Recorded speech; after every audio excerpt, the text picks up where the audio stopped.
SSC ২৬ batch. এই passage থেকে 100% প্রশ্ন আসবে। এই প্যাসেজগুলো তুমি ভাইয়া এই ৭ টা প্যাসেজ তুমি পড়ে যাও, তোমার এসএসসি পরীক্ষাতে সিন প্যাসেজ ইনশাআল্লাহ কমন পড়বে। তুমি যেই বোর্ডের শিক্ষার্থী হও না কেন। যারা ইংরেজি পরীক্ষা নিয়ে দুশ্চিন্তার মধ্যে রয়েছ, তোমাদের দুশ্চিন্তা দূর করতে আজকে চলে এসেছি তোমাদের জন্য শুধুমাত্র ৭ টা সিন প্যাসেজ নিয়ে। যেই ৭ টা সিন প্যাসেজ তোমরা পড়লে তুমি যেই বোর্ডের শিক্ষার্থী হও না কেন, তোমরা ইনশাআল্লাহ এসএসসিতে কমন পাবা। আমি আবারও বলছি, তুমি যে বোর্ডের শিক্ষার্থী হও না কেন, এই ৭ টা সিন প্যাসেজ তুমি পড়লে, ভালো করে প্র্যাকটিস করে যদি তুমি পরীক্ষার হলে যাইতে পারো, তোমার এসএসসিতে টেক্সট কমন পড়বে। তোমাদের সিন প্যাসেজ অবশ্যই কমন পড়বে। তাহলে চলো দেখে আসি কোন ৭ টা প্যাসেজ আমাদের জন্য সবচেয়ে বেশি ইম্পর্টেন্ট, এবং ভিডিওটা সেভ করে রাখো, শেয়ার করে রাখো যাতে পরবর্তীতে আবার খুঁজে পাও।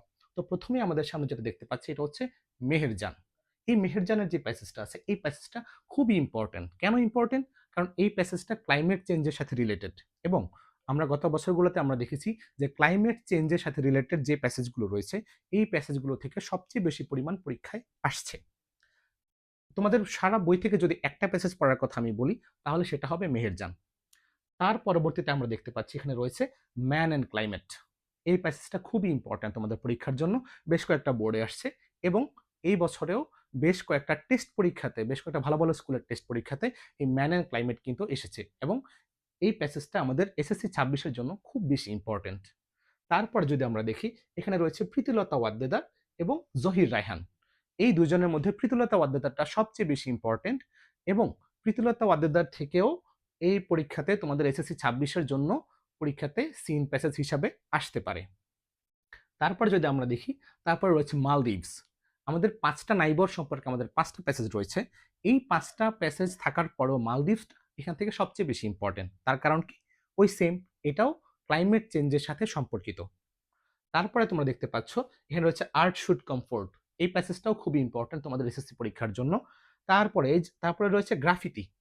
এই গ্রাফিতি প্যাসেজটা আমি তোমাদেরকে বাদ দিয়ে দিতাম যদি পরীক্ষাটা এই মুহূর্তে তোমাদের প্রশ্ন করা হইতো, কিন্তু তোমাদের প্রশ্নটা আরো আগে করা হয়ে গেছে, এই জন্য গ্রাফিতি আমি চাইলেও বাদ দিতে পারছি না, তো গ্রাফিতি তোমাদের জন্য থাকবে।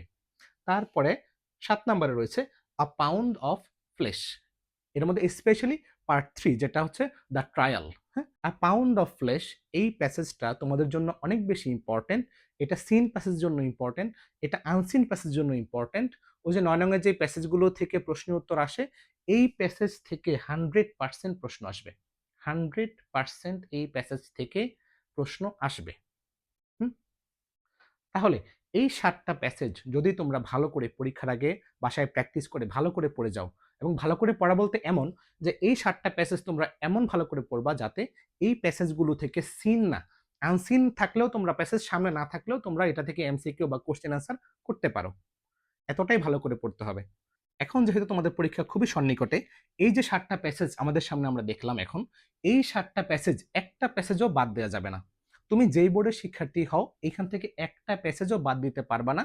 99% সিওর এই প্যাসেজগুলো থেকে কোনো একটা প্যাসেজ তোমাদের এসএসসি ২৬-এর সিন প্যাসেজ হিসাবে আসবে ইনশাআল্লাহ। এবং সামনে তোমাদের জন্য আমি আনসিন প্যাসেজ নিয়ে আরো ভিডিও নিয়ে আসছি। তারপর তোমাদের কবিতা থেকে কি ধরনের প্রশ্ন আসে, এবং কবিতার প্রশ্ন তো তোমাদের কাছে সবচেয়ে আতঙ্কের বিষয়। কবিতা নিয়ে তোমাদের জন্য ভিডিও আসছে। এখন তোমরা ভিডিওটা সেভ করে রাখো, শেয়ার করে রাখো, পেজটা ফলো দিয়ে রাখো যাতে সামনে যখন ভিডিওগুলো আসবে, আরো সাজেশন আসবে, তোমরা যেন ওই ভিডিওগুলো সবার আগে পেয়ে যাও। ঠিক আছে? ধন্যবাদ সবাইকে। আসসালামু আলাইকুম।